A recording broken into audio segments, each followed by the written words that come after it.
If I said that Michael Jeffrey Jordan was a player without weakness, what would your reaction be? A lot of people do believe that Michael Jordan was well versed in just about every aspect of basketball.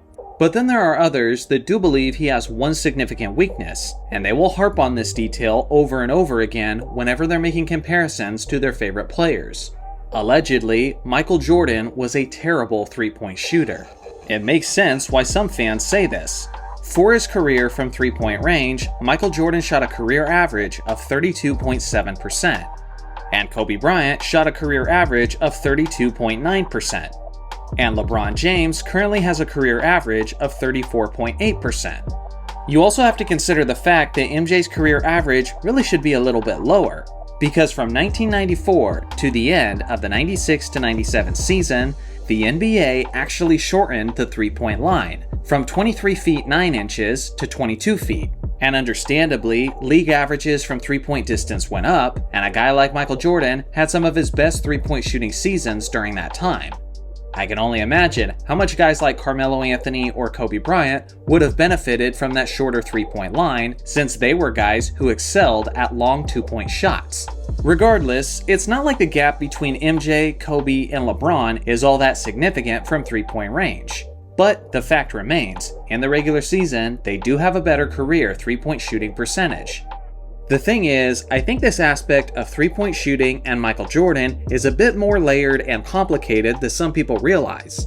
A lot of Michael Jordan fans like to bring up the 1992 NBA Finals, and in this series, Michael Jordan famously set the NBA Finals record for most three-pointers made in a half, and tied the NBA record for the most three-pointers made in a game. This was stunning at the time, but I think what's really crucial is understanding the context leading into that series. Prior to Game 1, Michael Jordan and Clyde Drexler were constantly receiving comparisons, as the media was really pushing these guys as rivals. Before the first game started, there was an interview with Clyde Drexler, and he had this to say: "But all things equal, we don't mind him shooting threes. We really don't. I give Michael a lot of credit, but I don't know if he can match my three-point skill." And then, still prior to Game 1, Michael Jordan responded to Clyde Drexler's comments by saying, "Clyde is a better three-point shooter than I choose to be." Clearly, it sounded like MJ took it personally, and obviously, what ensued was that record-setting three-point performance, as he showed Clyde and the rest of the world what he was capable of as a three-point shooter.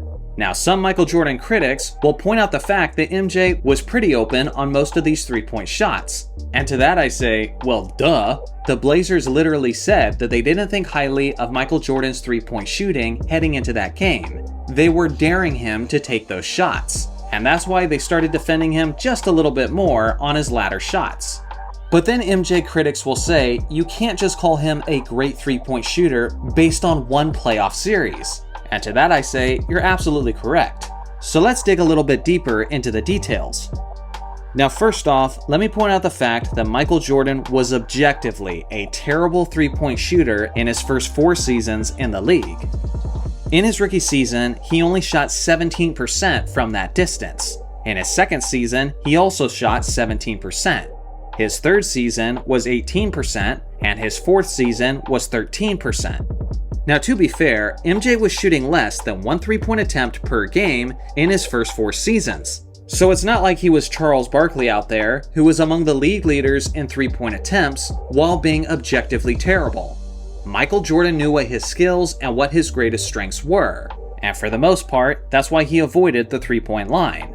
But still, even with the lack of volume, there's no ignoring the fact that MJ was without a doubt a horrible three-point shooter early in his career. The thing is, that wasn't really uncommon during that era in the NBA, as the three-point shot was relatively new to the league and wasn't a major point of emphasis during that time.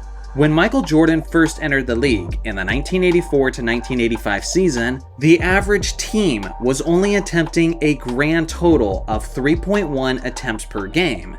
To put that in perspective, modern NBA teams are shooting well over 10 times that amount of three-point attempts per game. So again, when MJ entered the league, the average amount of attempts per team was 3.1.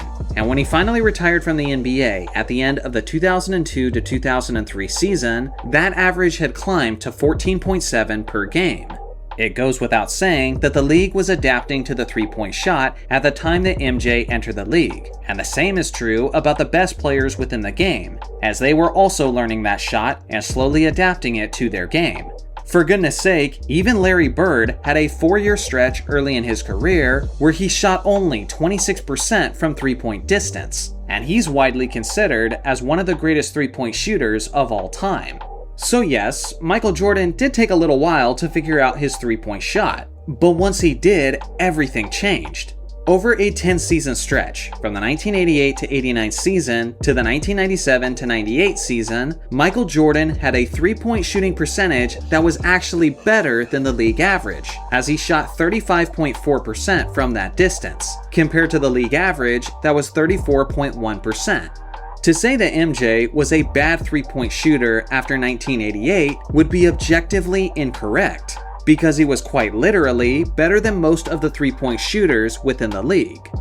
But here's the craziest part about Michael Jordan's three-point shooting. Whenever anybody uses this criticism against MJ, they're always focusing purely on the regular season numbers. And as per usual with Jordan, he was much better in the playoffs and even better in the NBA Finals. For his career, he shot 32.7% in the regular season, and in his playoff career, he shot 33.2%, and in the NBA Finals specifically, he shot 36.8%. Now some people will point out that some of those final series actually had the shorter three-point line. If you count only the times where the three-point line was at its full distance, then MJ was even better at 40.9%. Kobe Bryant in the NBA Finals was a career 31.4%, LeBron James was a career 35.2%, and Kyrie Irving was a career 36.2% in the NBA Finals. Now let me know, did you guys grasp that? Everybody focuses on the regular season, but MJ was better when the games mattered the most. He was better than guys like Kobe, LeBron, and Kyrie Irving on the game's biggest stage by a mile. Yet for some reason, MJ's critics choose to ignore this fact. Now, am I trying to make the point that Michael Jordan was a great or even an elite three-point shooter? No, I'm not. I'm simply trying to make the point that you probably couldn't call this a weakness. This aspect of Michael Jordan's game is way too scrutinized, and when you understand the full scope and the full context of his NBA career, he was actually a pretty solid three-point shooter. But here's the most important part. Michael Jordan didn't care about all of this nearly as much as me and you. Because in an interview after his record-setting NBA Finals game in 1992, he had this to say about his three-point shooting. Take a listen. My three-point shooting is something that I don't want to excel at because it takes away from all phases of my game. My game is a fake drive to the hole, penetrate, dish off, dunk or whatever. And when you have that mentality, as I found out in the first game, of making threes, you don't go to the hole as much. You go to the three-point line and you start sitting there waiting for someone to find you. And that's not my mentality. And I don't want to create that because it takes away from my other parts of my game. Now that you've heard Jordan's thoughts, ask yourself, do you or I know the game of basketball better than the guy who most people think is the greatest player of all time? MJ didn't think it was an important and crucial aspect to his game, and he seemed to be right, as the results paid off as he won 6 championships in the span of 8 seasons. The problem is that modern NBA fans look at this highly inflated three-point shooting era and compare the standards of the modern league to Michael Jordan, who played 30 years ago. Obviously, that's not fair, because when Michael Jordan was playing, he wasn't worried about competing with guys 30 years into the future. He was worried about beating the guys in front of him, like Magic Johnson, Clyde Drexler, Charles Barkley, Gary Payton, and Karl Malone. Basketball fans from both sides do this all the time. Because yes, this modern NBA era isn't nearly as physical, but today's NBA players can only compete against the guys in front of them. Would they have survived in the 1980s or the 1990s when the game was way more physical? Who knows? But the reality is they can't compete against those guys. Not until time traveling becomes an actual thing. You can only play the guys in front of you, and Michael Jordan excelled with his style in his specific era. And really, that should be all that matters at the end of the day. So what do you guys think? With all the information now in front of you, would you say that Michael Jordan is a bad, decent, or a great three-point shooter? I look forward to hearing your thoughts in the comments section below. Thanks for watching as always, make sure to like and subscribe for more basketball content, and I'll see you guys in the next video.